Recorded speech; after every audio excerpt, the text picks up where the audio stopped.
Bienvenido a este curso de Backend con Node.js.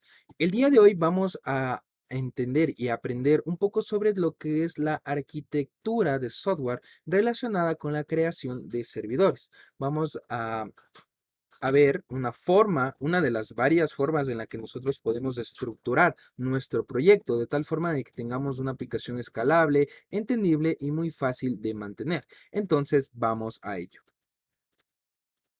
El objetivo de esta clase, y esta va a ser la premisa bajo la cual vamos a hablar todos los conceptos, vamos a revisar los conceptos en un momento.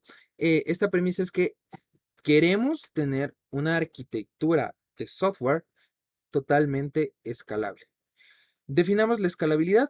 Una aplicación es escalable cuando el esfuerzo el esfuerzo de un desarrollador, del equipo de desarrolladores que genera esta aplicación, no aumenta cuando la aplicación tiende a crecer en usuarios, a crecer en complejidad, es decir, en código. Entonces los desarrolladores no tienen que esforzarse más cuando esta aplicación tiende a crecer, ¿no? Cuando se hace escalabilidad. Existen diferentes formas y diferentes definiciones de lo que es escalabilidad. Entonces, hasta ahora, ¿cómo hemos venido desarrollando la aplicación?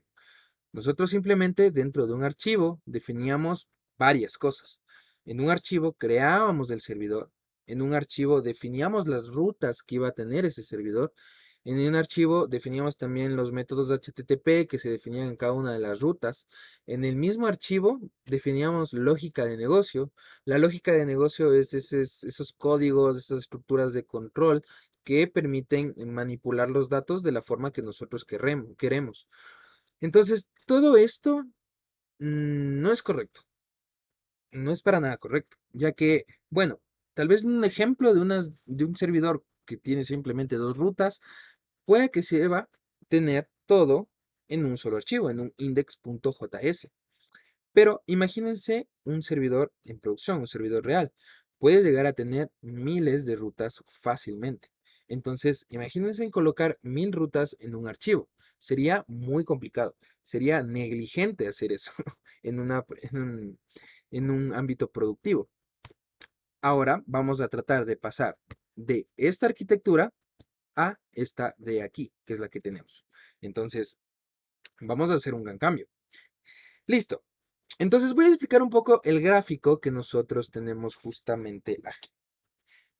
Listo. Ok.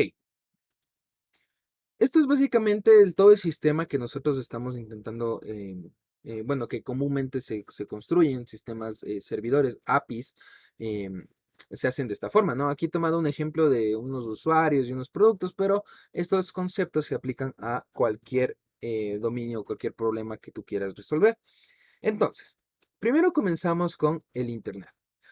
El Internet vendría siendo ya, o sea, todos los usuarios que hacen peticiones a tu servidor, ya cuando lo levantemos y lo enviemos a un servidor en la nube. ¿Ok? Entonces, un usuario, ¿qué es lo que hace? Mediante Internet hace peticiones hacia nuestro servidor.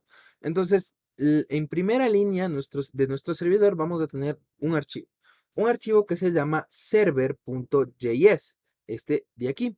Entonces, todas las peticiones que vayan haciendo los usuarios, las miles de peticiones que hacen a nuestro servidor, entonces estas peticiones van a ser manejados exactamente por este archivito de aquí.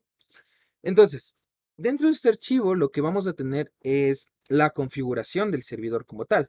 El puerto, en caso de que, bueno, más adelante veremos lo que son los cores, también middlewares de seguridad, podemos agregar middlewares de autenticación, muchas cosas. Eso deberíamos hacerlo exactamente aquí, en el archivo del servidor. Luego, el servidor lo que va a hacer es buscar en el archivo de rutas. Vamos a tener un archivo específicamente dedicado a definir cada una de las rutas que va a tener nuestro servidor, ¿sí? Estas rutas van a ser como que las rutas más generales, ¿sí? Es decir, vamos a tener una ruta, por ejemplo, slash users, ¿sí? Entonces, dentro de esta ruta slash users, vamos a tener diferentes cosas, como que slash users, slash get products, get orders. podemos tener muchas cosas, pero las rutas que aquí se definen son rutas muy generales. Entonces, el cliente hace, ay, perdón, el cliente el cliente hace la petición al servidor, el servidor delega esa petición a nuestro archivo de rutas y aquí dentro de nuestro archivo de rutas, si el cliente indicó una ruta que existe, una ruta correcta, este archivo de rutas va a delegar esa petición a nuestro controlador. Y aquí nosotros ya tenemos algo muy interesante, lo que son los controladores.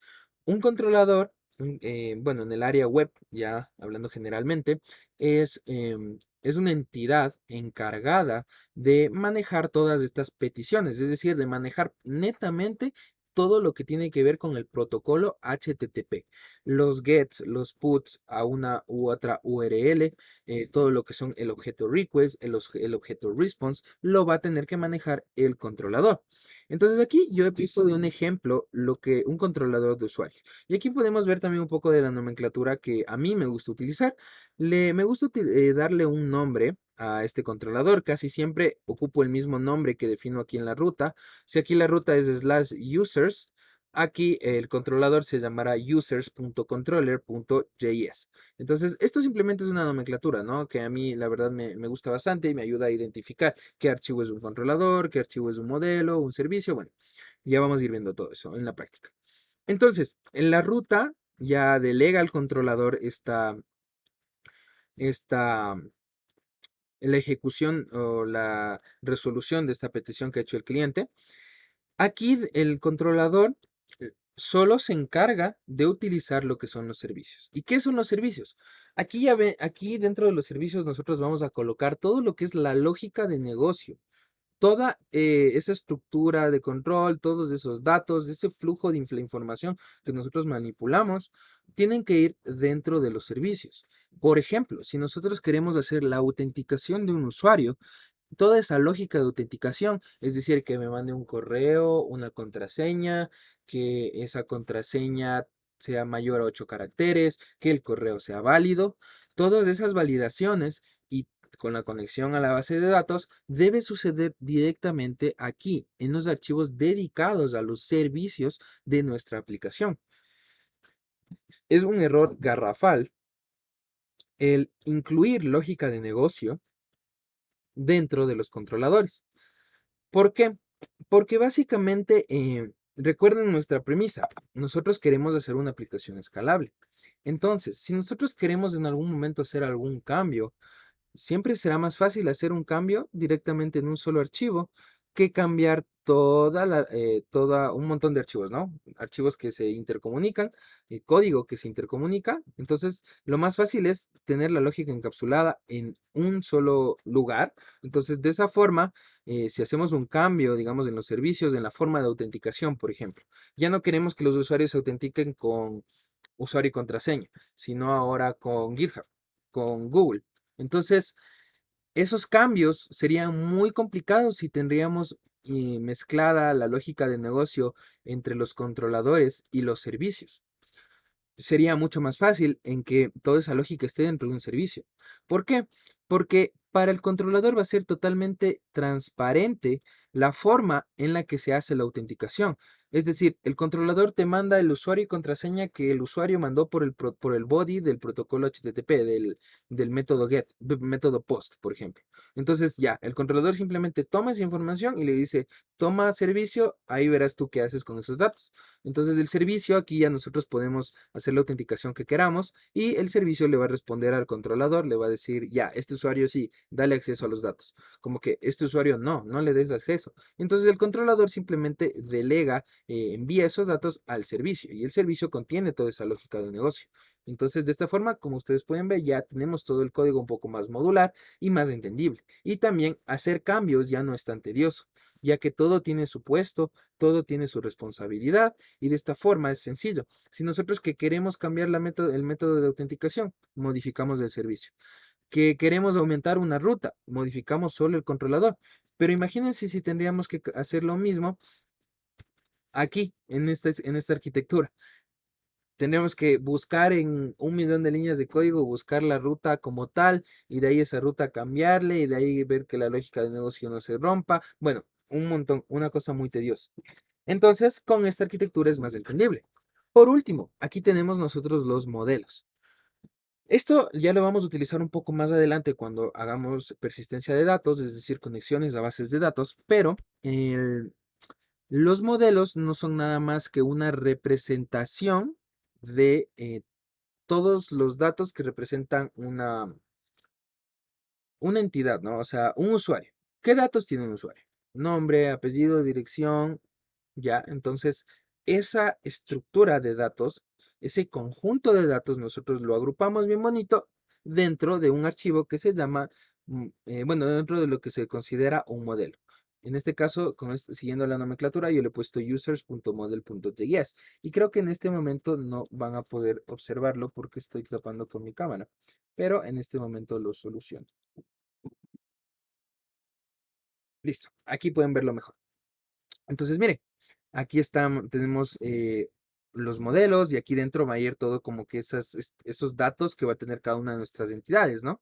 En caso de que nosotros tengamos un producto, fácilmente aquí creamos un products.model.js y simplemente, y ahí tenemos el nombre del producto, el ID, todo esto, ¿no? Entonces, se podría considerar que esto es una foto de los datos que vamos a tener en algún momento en una base de datos. No es 100% así, pero para entenderlo, podría funcionar de esa forma. Entonces, recuerden, ya tenemos toda esta arquitectura explicada. Nos me falta una última cosa, que son el response.js. Ok, nosotros cómo estábamos respondiendo a las peticiones que hacíamos con los usuarios. ¿Cómo lo hacíamos? A ver. Dentro del controlador, nosotros simplemente accedíamos al objeto response y le poníamos response.send, un espacio, un código 200 y ahí le poníamos la data que queríamos responder, ¿no? Pero eso también no es muy bueno, porque siempre es deseable que todos los controladores que tengamos en nuestra aplicación, que pueden llegar a ser cientos, respondan o su respuesta tenga un solo formato, ¿sí?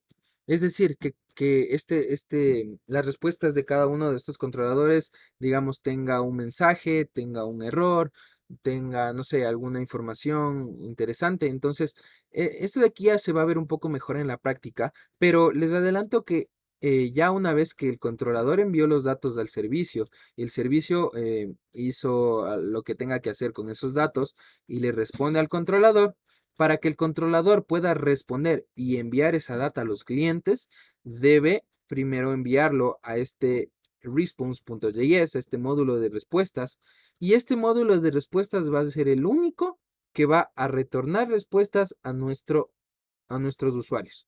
Entonces, de esta forma nosotros estamos centralizando todas estas respuestas. Y eso es bueno, como te comentaba, podemos mantener un formato, lo cual también es muy bueno. Entonces, esta forma es la arquitectura que yo propongo para aprender y para que ustedes puedan entender toda esta modularización de código, estas responsabilidades que, bueno, tienen muchas cosas que ver interesantes. Y recuerden que siempre la premisa, bajo, bueno, todo lo que hacemos aquí, es que queremos una arquitectura escalable, una arquitectura limpia, ¿ok? Clean Architecture. Entonces, muchachos, para terminar, el trabajo de generar estas arquitecturas y de ver a ver qué es un controlador, qué es un servicio, si creo o no modelos, ese es netamente el trabajo de un ingeniero en software, de un arquitecto en software. Entonces, dentro de la carrera de ingeniería del software, lo que se aprende es a crear este tipo de arquitecturas. Y esto también es muy útil y ya se relaciona con otro tipo de cosas que, bueno, por ahora no es nuestra intención ahondar mucho en estos conceptos, que a veces sí son complicados. Y es que este sistema, lo que tú quieras resolver, el problema que tú quieras resolver con software, primero debes de hacerlo en papel. Primero debes resolverlo en diagramas y de ahí puedes hacer todo lo que es programación. Basado en esto, la mayoría de todo este sistema que yo en la siguiente clase vamos a ir a la práctica, voy a hacer una orientación a objetos. Voy a tratar de mantener todo lo que es orientación a objetos, con todos los conceptos de programación orientada a objetos, para llevar a la vida toda esta arquitectura que hemos propuesto el día de hoy. Entonces, te veo en la siguiente clase y espero que te haya gustado mucho esta arquitectura y que estés tan emocionado como yo de que vamos a poder crear una aplicación que no solo funcione, que no solo responda peticiones, un servidor que no solo responda a peticiones, sino que para nosotros como desarrolladores también tener todo bien organizado como ingenieros, como futuros ingenieros que vamos a ser. Entonces, nos vemos allí.